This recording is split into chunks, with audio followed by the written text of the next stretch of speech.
آج دور بڑا نازک ہے، حالات بڑے بگڑ گئے، الیکٹرانک میڈیا کا دور ہے، آج محفلوں کا مزاج بھی بگڑا، آج گھروں کے حالات بگڑ گئے، آج اصلاح کی ضرورت ہے۔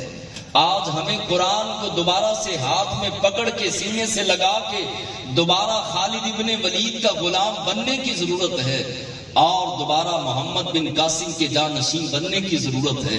ہم نے قرآن کی طرف، اسلام کی طرف، دین کی طرف لوٹ کر آنا ہے، اپنی نسلوں کو بچانا ہے، اور ان محفلوں کو چسکوں کی بجائے اصلاح کی طرف لانا ہے۔ شیروں کی بجائے، نوٹوں کی برسات کی بجائے ہم نے اسلام و قرآن کے مطابق اپنی محافل کو سجانا ہے اور امت مسلمہ کی اصلاح کا سامان کرنا ہے۔ خالق کائنات نے قرآن میں فرمایا انشکر لی ولی والدیک۔ ایک جگہ پہ میں خطاب کرنے گیا، محفل میلاد کی محفل تھی، ہزاروں کا مجمع تھا، 2500 3,000 بندہ ہوگا۔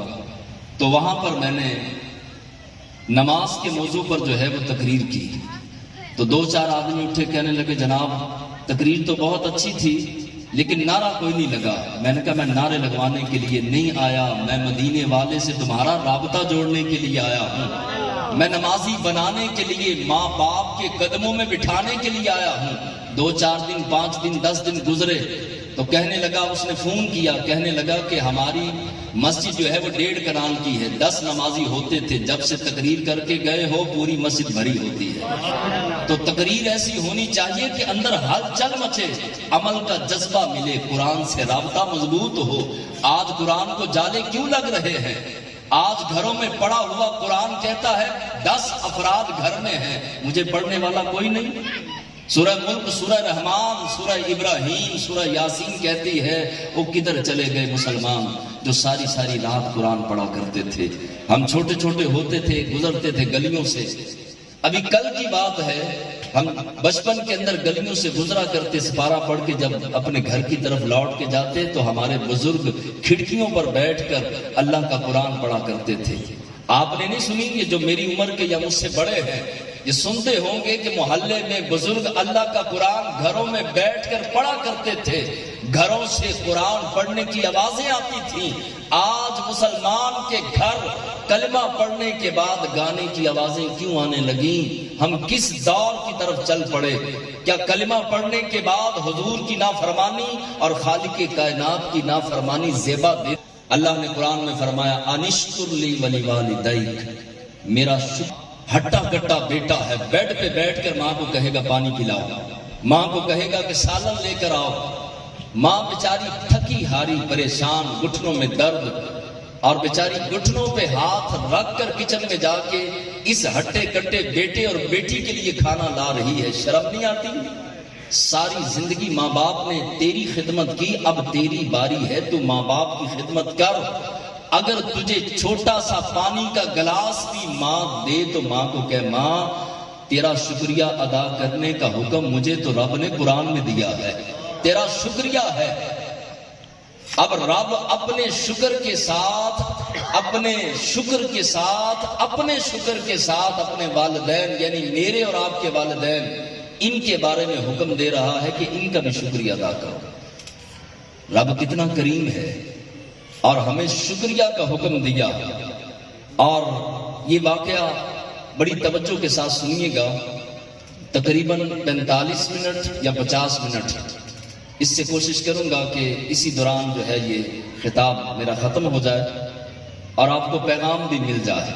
ایک نوجوان تھا، ماں باپ کا بڑا تابعدار، بڑی عزت کرتا تھا، ادب کرتا تھا، احترام کرتا تھا، تعظیم کرتا تھا، ماں باپ کے قدموں میں بیٹھ کے ماں باپ کے قدم دباتا تھا۔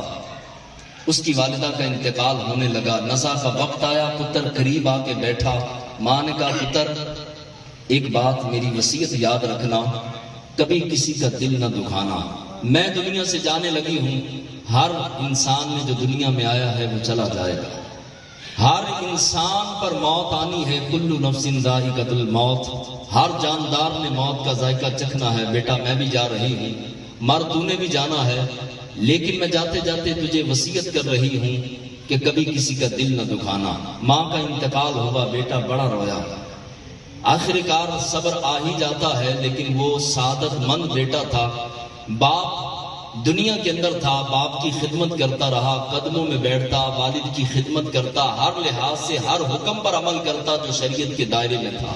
آخر کار باپ کا بھی وقت وصال آ گیا، باپ بھی دنیا سے جانے لگے۔ بیٹے کو بلا کے پاس بٹھایا، کہا بیٹا میں دنیا سے جا رہا ہوں، لیکن یاد رکھنا میں تجھے جاتے جاتے ایک نصیحت کرنے لگا ہوں، ایک وصیت کرنے لگا ہوں کہ کسی مسلمان کا دل نہ دکھانا۔ تیری ماں نے بھی یہی وصیت کی تھی اور تیرے باپ یعنی میں بھی تجھے یہی وصیت کر رہا ہوں۔ بیٹے نے کہا کہ ٹھیک ہے۔ باپ کا بھی انتقال ہو گیا، کفن دفن کا انتظام ہوا، سارے معاملات پورے ہو گئے۔ بیٹا سعادت مند بیٹا تھا، خوش نصیب بیٹا تھا، ماں باپ کا خدمت گزار تھا۔ میلاد کا مقصد یہ ہے کہ میلاد کی محفل میں آنے والا اٹھ کے جائے تو ماں باپ کے قدموں میں بیٹھنے والا بن کے جائے۔ میلاد کی محفل کا مقصد یہ ہے کہ محفل میلاد میں آنے والا آیا تھا بے نمازی، واپس لوٹ کے جائے تو صبح فجر کے وقت مسجد کے اندر نظر آئے، بیٹیاں بہنیں اپنے مصلے گھروں میں بچھا کے نماز پڑھتی نظر آئیں، تو پھر تو مزہ آیا نا محفل میلاد کا۔ اگر اسی طرح بے تکی زندگی اور جا کر نمازیں قضا کرنی ہیں، نہ قرآن مجید کی ہوش، نہ دین کی، نہ اسلام کی، تو محفل میلاد کا مقصد ہمارا فوت ہو جائے گا۔ اب جو ہے وہ باپ کا بھی انتقال ہو گیا۔ کفن دفن کے بعد کچھ دن گزرے کہ ایک شخص نے آ کے کنڈا کھڑکایا۔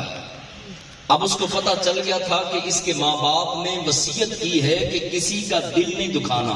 سمجھ آ رہی ہے؟ اپنے ہونے کا تھوڑا سا ثبوت دے دیں۔ سمجھ آ رہی ہے؟ ماں باپ نے وصیت کی کہ پتر کسی کا دل نہیں دکھانا۔ اس کے دروازے پر دستک ہوئی اور آ کر کسی نے یہ سن لیا تھا کہ اس کے ماں باپ کی وصیت کر گئے۔ بعض لوگ اچھی چیزوں کا غلط استعمال کر جاتے ہیں۔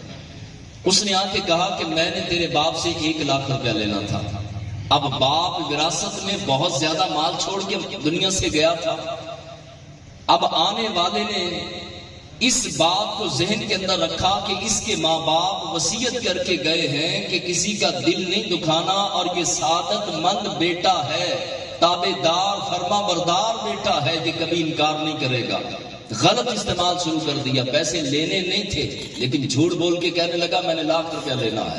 اس نے 1 لاکھ روپیہ دے دیا۔